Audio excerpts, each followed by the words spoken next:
juga diterima juga masukan kita, analisa kita, ya kan. Kalau malam-malam tadi seperti saya bilang, kenapa sih nggak datangkan ke rumahnya saja? Toh alamat rumahnya jelas. Oh iya, kenapa harus Iya dicegat kan? di pinggir jalan? Iya kan gitu. Kalau tersangka kan jelas. Kalau mau tersangka teroris ya pakai ini. Nah kalau terduga emang bisa kejar. Jadi ini pengertian terduga dan tersangka itu jadi bias gitu.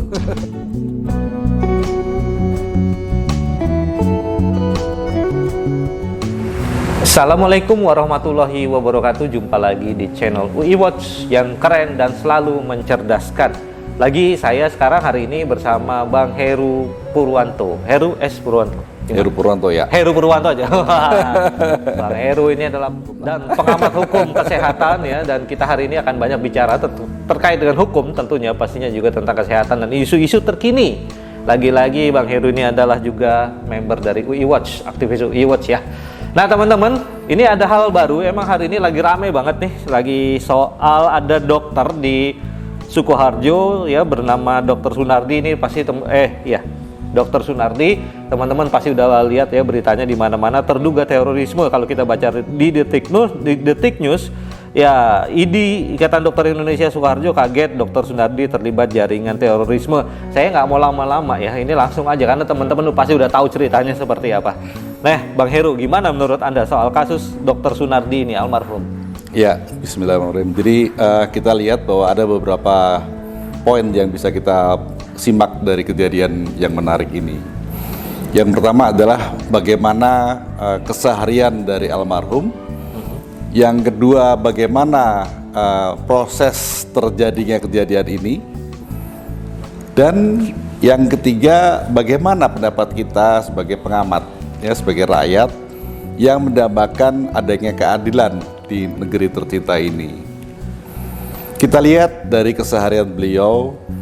Beliau adalah seorang dokter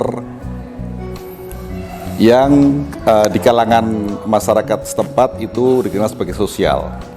Dia ramah, dia juga sering menggratiskan pasiennya, dan hubungan baik dengan para tetangganya.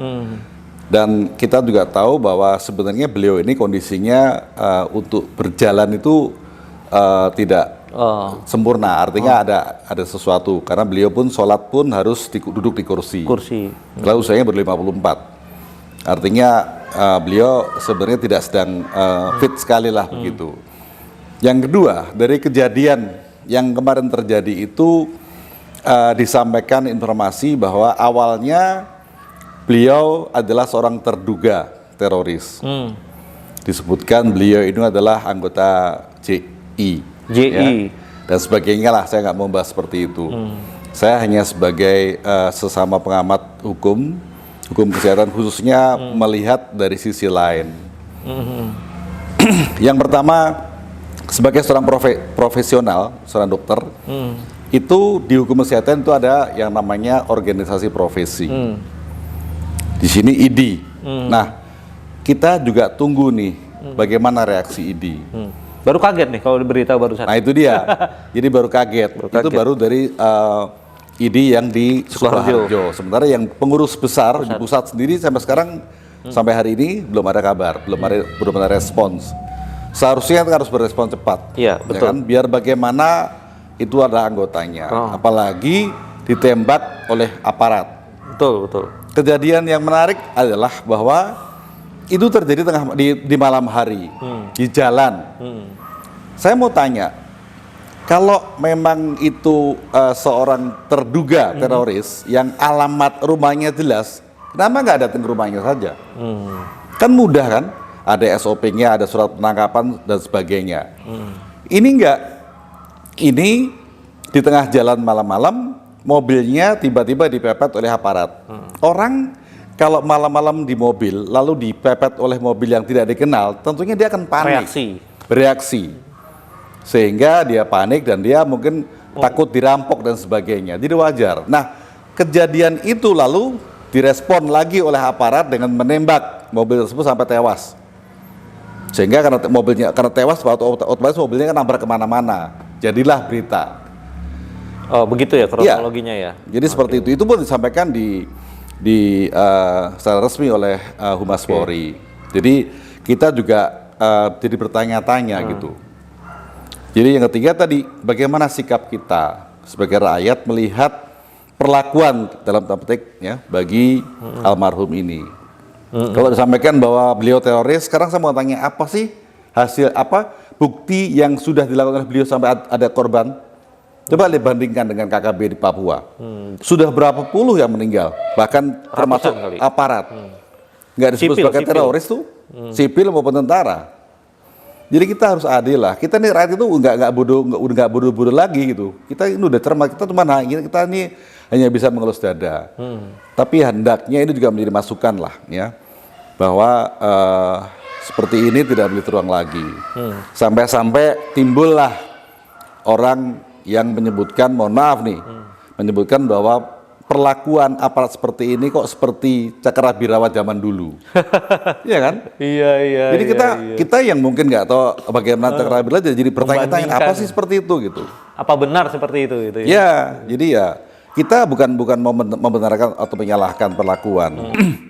Iya, jadi sekali lagi kita tidak bisa membenarkan atau menyalahkan pendapat orang tentang Cakrawirawa seperti itu. Tetapi ini hendaknya menjadi introspeksi kita semua, ya kan? Dan kok anehnya, mohon maaf sekali lagi, apa yang ditindak oleh Densus ini kok hanya aktivis yang Muslim. Ini fakta kan? Ya, jadi ini juga hal yang menarik yang untuk dikaji. Apakah memang betul ini ada semacam target tertentu atau ada man behind the gun yang memang mengarahkan seperti itu. Lalu timbullah analisa orang matematik. Oh iya, di belakang sana tuh ternyata si A, si B, si C. Kan kasihan jadinya.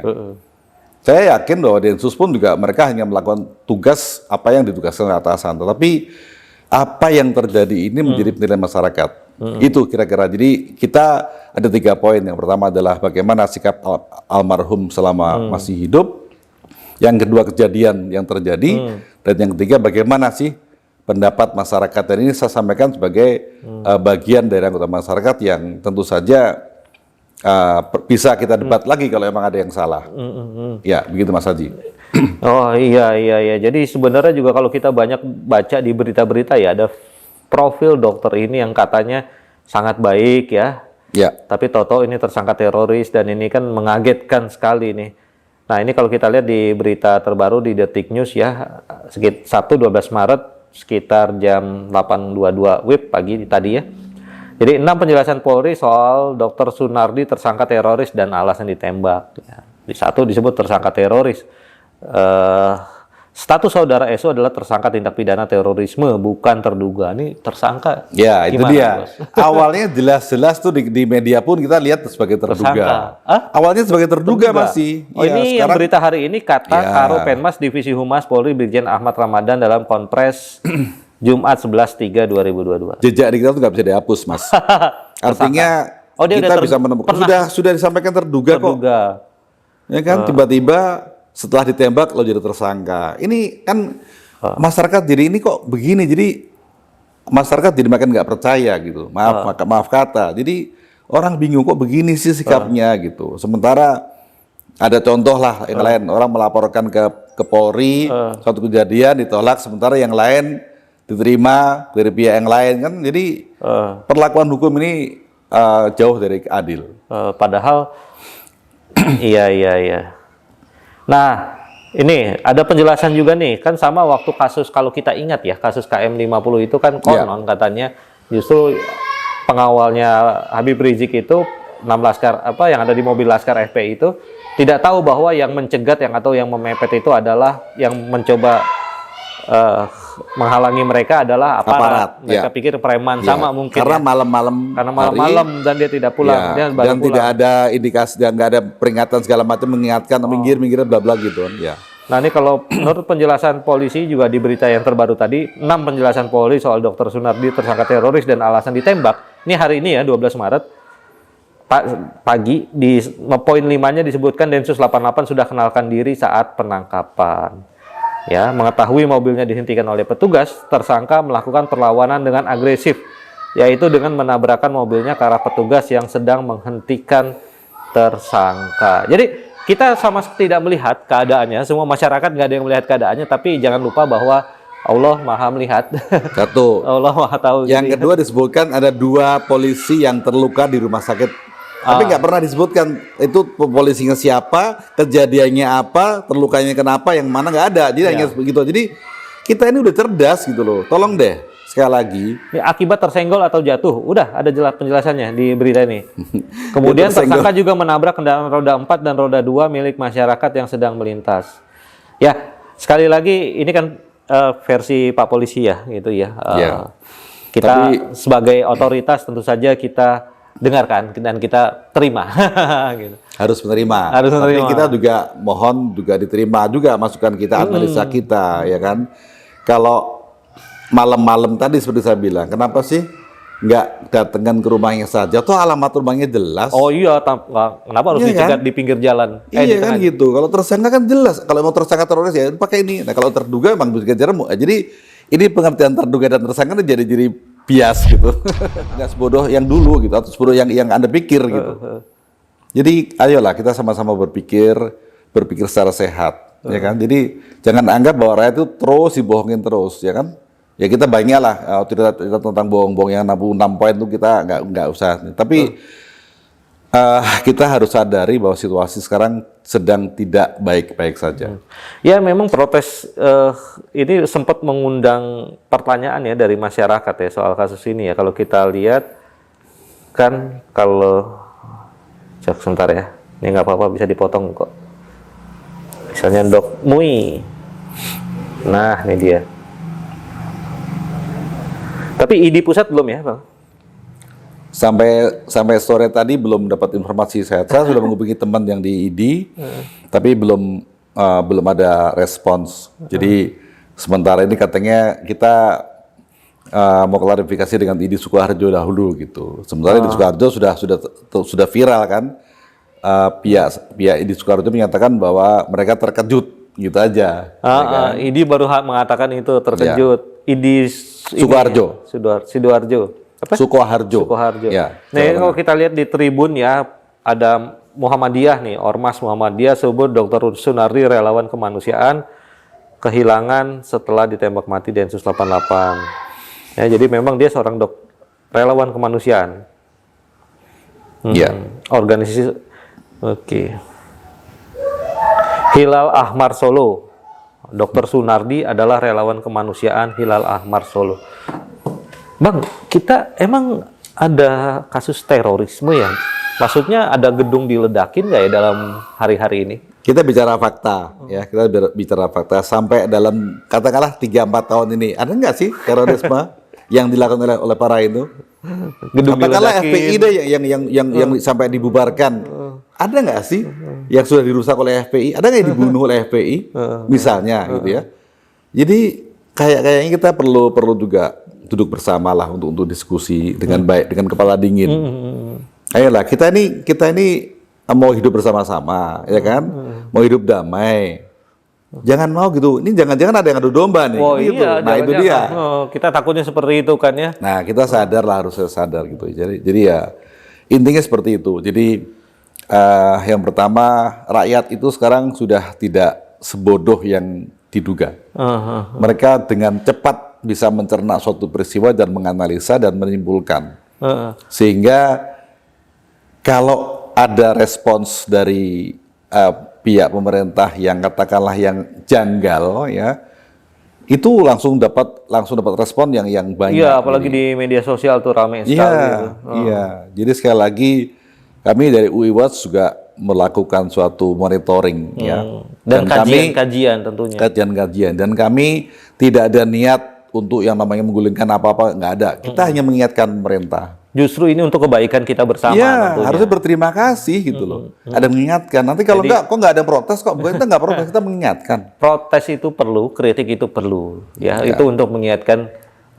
Termasuk juga pemerintah dalam hal ini, misalnya juga aparat juga harus dikritik ya. Iya, betul. Kan itu membangun ya. Jadi aparat juga jangan fobia jangan takut dengan kritik. Saya yakin aparat udah lebih hebat sekarang setelah banyak dikritik. Ya. Gitu. Makin pintar. Ya. Bang, jadi ya kita berharap ya ini tidak menjadi kasus yang berkelanjutan, terjadi hal-hal yang seperti ini. kita berharap juga, kita juga nggak mau ada terorisme, tapi juga tidak ingin kalau misalnya terorisme itu juga selalu ditujukan atau dikaitkan kepada Islam dan umat Islam, yang kita juga baru tahu bahwa ada seseorang bernama Dr. Sunardi dan dia dikatakan seorang jaringan teroris bla bla bla itu. Kita juga mungkin baru dengar nama organisasi terorisnya apa tuh, Hilal. Baru tahu kita ya, walaupun katanya pemerintah dibubarkan tahun 2015. Ya, jadi kan udah dibubarkan berarti kan udah nggak ada lagi kegiatannya. Kok masih disangkut-sangkutin tuh? Tapi intinya begini Mas, jadi jejak digital itu nggak bisa dihapus. Ini menjadi legacy, menjadi warisan bahwa nanti orang akan menilai, oh ternyata di masa itu terjadi demikian. Orang akan menilai, dan sejarah itu tidak bisa dihapus. Jadi akan lekat dalam ingatan kita, apalagi umat Muslim yang peduli ya. Bahwa hal ini pernah terjadi, dan itu mudah-mudahan itu menjadi koreksi buat kita sebagai bangsa di kedepannya. Tentu saja niat kami dari UI Watch adalah tidak untuk mendiskreditkan pihak tertentu, membuat berita hoax dan sebagainya ya, membuat fake news dan sebagainya. Tapi kita hanya ingin mengkritik ya Bang ya. Mengkritik apa-apa yang untuk kebaikan bersama. Kebaikan bersama ya, mengkritik aparat juga, mengkritik kita juga ya, masyarakat juga harus kita kritik pastinya. Oke, Bang, ada lagi mau disampaikan? Saya rasa cukup, kita lihat nanti perkembangan bagaimana, tapi yang pasti kita berharap ini adalah kejadian yang pertama dan terakhir. Ada tenaga kesehatan yang dikenal santun, sosial, dan di lingkungannya juga ada yang aneh-aneh ya. Nggak pernah kalau dibilang teroris nggak pernah di situ bikin kejadian yang aneh-aneh, nggak pernah. Ini menjadi korban, lalu diduga atau tersangkakan sebagai teroris, lalu ditembak mati. Ini kan banyak korban, artinya masyarakat yang tadinya bisa berobat kepada almarhum lalu nggak ada. Siap nggak tuh masyarakat ini? Pasti mereka juga akan gelisah. Mereka harus cari dokter lain yang mungkin harus bayar dan sebagainya. Terima kasih. Wassalamualaikum warahmatullahi wabarakatuh. Oke, baik teman-teman, segitu ya komentar kita tentang kasus Dr. Sunardi. Nantikan di konten kita berikutnya, semoga tercerahkan. Wabillahi taufiq wal hidayah. Wassalamualaikum warahmatullahi wabarakatuh.